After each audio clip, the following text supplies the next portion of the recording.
E aí, galera, esse cara falando aqui, eu já falar porque que os Estados Unidos ele atingiu o teto da dívida e por que ele vai perder a sua hegemonia global para a China. Para eu falar um pouquinho sobre o teto da dívida dos Estados Unidos, né?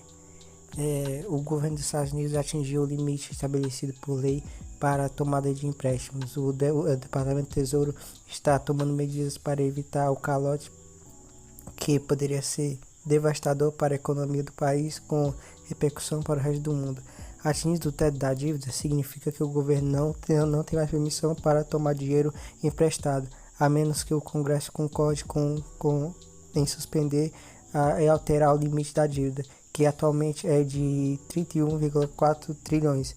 Mas desde que a republicanos assumiram o controle da Câmara dos Deputados, pedindo cortes e gastos, novas tensões surgiram no Congresso. Alguns acreditam que os parlamentares atrasarão qualquer definição sobre a dívida dessa vez, levando os Estados Unidos ao calote internacional pela primeira vez na sua história. O Tesouro dos Estados Unidos pode administrar a situação tomando medidas que evitem extrapolar o limite da dívida. No passado, isso incluiu medidas como a suspensão de investimentos do Fundo de Saúde e Aposentadoria para funcionários federais.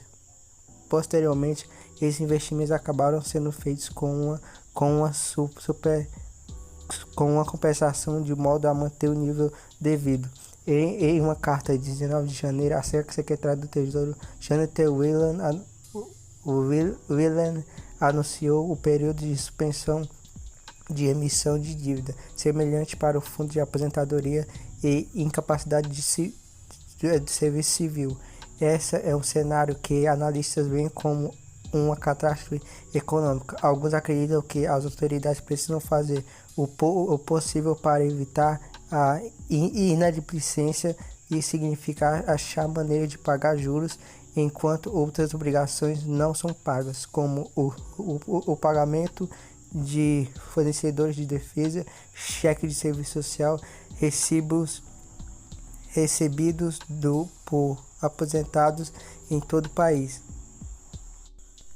e os salários de funcionários do governo, incluindo os militares. O calote poderia acabar com a competitividade do país, abalando os mercados financeiros globais, onde a dívida dos Estados Unidos é amplamente negociada e tradicionalmente vista como sendo abaixo do risco.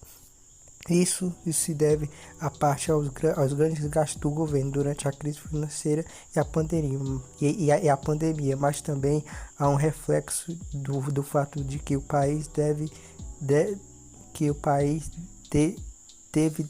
um déficit, um déficit orçamentário. Ele gastou mais do que arrecadou em todos os anos desde 2001. Pois é, galera, a China, os Estados Unidos estão mal e é das pernas.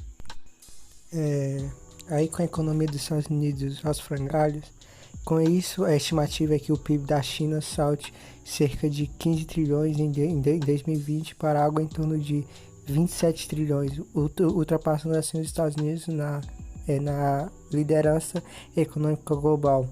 Não é que o país de Joe Biden ia deixar de crescer, é que o crescimento chinês é mais rápido, tanto que em 2028 o país de Xi Jinping deve alcançar a cifra de 35 trilhões, enquanto os Estados Unidos ele deve alcançar 22 trilhões em 2020, para pouco mais de 30 trilhões em 2028. Assim, a China iria ultrapassar os Estados Unidos na questão da economia. A China foi a única a ter uma recuperação em formato V bem sucedida no mundo em 2020, pois durante a pandemia e o coronavírus, enquanto os Estados Unidos tiveram um padrão de crescimento mais incerto. O aumento da economia chinesa também dará por conta da abertura do mercado para investidores estrangeiros, o que pode acertar o maior mercado de ações do mundo.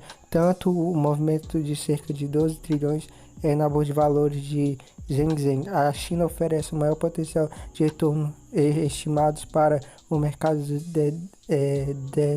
desenvolvidos. Isso vem de maior crescimento de renda, especialmente dos setores como bens de consumo, tecnologia e saúde. Também podemos afirmar que essa baixa nos Estados Unidos na economia se deve também à crise das startups e empresas de tecnologia, que ganhou um novo capítulo, talvez o mais emblemático de todos, com o fechamento da Silicon Valley Bank, conhecida como Banco das Startups. A instituição quebrou após três dias turbulentos, com uma corrida das startups investidoras para tirar o dinheiro do banco, ao mesmo tempo que a busca desesperada pelo Silicon Valley Bank por capital. Conforme reportou o The Wall Street Journal, essa foi a segunda maior falência bancária da história norte-americana e a maior desde a crise financeira de 2008, conhecida como crise do subprime. Segundo o Federal Reserve, o Silicon Valley era o 16º maior banco dos Estados Unidos, com aproximadamente 209 bilhões de ativos totais no final de 2022. Na sexta-feira, o Silicon Valley sofreu a intervenção do Departamento de Proteção Financeira e Inovação da Califórnia, que nomeou como receptora do Federal Deposit Insurance Corporation, FDIC, instituição que garante os depósitos de mercado norte-americano. Em comunicado, o FDIC informou que, para proteger os depositantes segurados, criou um depósito Insurance National Bank de Santa Clara, DINCB. Além disso, a agência garantirá e transferiu imediatamente para todas as instituições de todos os depósitos seguros do Silicon Valley Bank. Segundo a FDIC, todos os depositantes terão acesso aos recursos depositados até a segunda-feira, dia 13. Os clientes de contas acima de 250 mil devem entrar em contato gratuitamente com o número. O FDIC pagará aos depositantes não segurados um endividamento antecipado da próxima semana. Já os depositantes não assegurados receberão um certificado de liquidação pelo valor restante dos fundos não segurados, como FDIC, venda de ativos do Silicon Valley,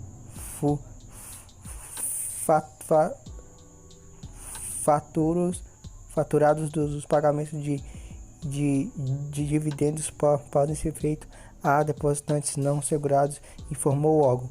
O FDIC, como receptor, receberá todos os ativos do Silicon Valley para a disposição posterior. Os clientes de empréstimos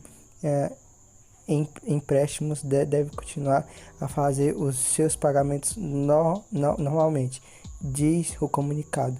Com 17 filiais na Califórnia e em Massachusetts, o SVC tinha aproximadamente 19 bilhões de ativos totais e cerca de 177 bilhões em depósitos totais em 31 de dezembro de 2022. No momento do fechamento do banco, o valor dos depósitos excedentes aos limites do seguro era indeterminado, informou o FDIC. O valor do depósito não segurado será determinado assim que o órgão obtiver informações adicionais do banco e dos clientes. Bom, pessoal, esse foi o vídeo de hoje. Se você puder, se inscreva no canal e dê um joinha.